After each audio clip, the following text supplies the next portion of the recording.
नमस्कार दोस्तों, ओम नमः शिवाय। आज हम आपके लिए शिव महापुराण का दूसरा अध्याय लेकर आए हैं।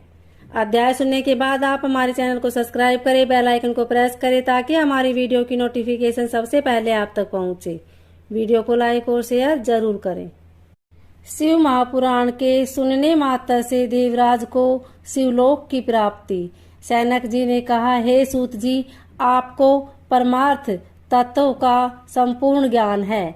आपकी कृपा से, आपकी बताई हुई दिव्य कथा से आज हमने यह जान लिया कि इस भूतल पर कल्याण के लिए इस कथा से उत्तम दूसरा कोई साधन नहीं है। अब आप हमें कृपा करके यह बताइए कि इस पृथ्वी पर इस कथा को सुनकर किस प्रकार के पापी हो सकते हैं। सूत जी बोले, हे मुनि, इस पुराण के पठन अथवा ज्ञान से अवश्य ही पापी, दुराचारी और काम क्रोध में डूबे रहने वाले लोग शुद्ध हो सकते हैं। कुछ प्राचीन इतिहास का वर्णन मुनियों ने कुछ इस प्रकार से दिया है, जिसके श्रवण या पठन से पापों का संपूर्ण नाश हो जाता है। प्राचीन काल की बात है, एक नगर में एक ब्राह्मण रहता था जिसका नाम देवराज था। वह ज्ञान के विषय में बहुत ही दुर्बल, दरिद्र और वैदिक धर्म से विमुख था। वह अपनी दिशा से भ्रष्ट हो गया था और वैश्य वृत्ति के कामों में लगा रहता था। उसे स्नान, संध्या आदि कर्मों का ज्ञान नहीं था।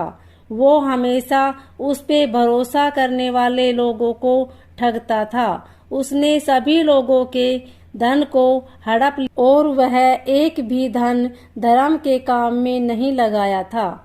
एक समय पर वह घूमता हुआ प्रतिष्ठान पर पहुंच गया।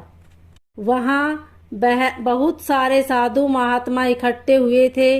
वहां पर एक शिवालय था। उसकी नजर उस शिवालय पर पड़ी। उसको यह सब देख जवर आ गया, जिसे उसे पीड़ा होने लगी। इस शिवालय पे एक ब्राह्मण शिव पुराण कथा कह रहा था। तब वो जवर में पड़ा हुआ ब्राह्मण भी उसे निरंतर सुन रहा था। एक महीने के बाद वह जवर से अत्यंत पीड़ित होने लगा और फिर चल बसा। यमराज के दूत आकर उसे बलपूर्वक पासों से बांध कर ले गए। तभी वहां पर भगवान शिव के पार्षद गण शिवलोक में आ पहुंचे। उनके स्वरूप का वर्णन इस प्रकार है। वह उज्जवल दिख रहे थे। उनके हाथों में त्रिशूल थे। उनके अंग भस्म से उद्दीसित थे। उनके गले में रुद्राक्ष की मालाएं थी। वो लोग अत्यंत क्रोध के साथ यमपुरी में गए और यमराज के दूतों को खूब मारा और धमकाया और उस देवराज को उनके चंगुल से छुड़वाकर अपने अद्भुत विमान में बिठाकर कैलाश पर जाने लगे। यमपुरी में तब बहुत कोलाहल मच गया था, जिसे सुनकर धर्मराज अपने भवन से बाहर निकले।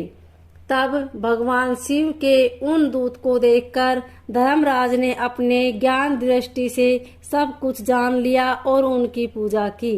उन्होंने भय के कारण उन दूत को कोई भी प्रश्न नहीं किया और फिर वह दूत कैलाश को निकल गए और वहां पहुंचकर उन्होंने देवराज को भगवान शिव के हाथों में सौंपा। इस प्रकार शिव महापुराण केवल श्रवण मात्र से देवराज को शिवलोक प्राप्त हुआ। इस प्रकार शिव पुराण दूसरा अध्याय समाप्त हुआ। ओम नमः शिवाय।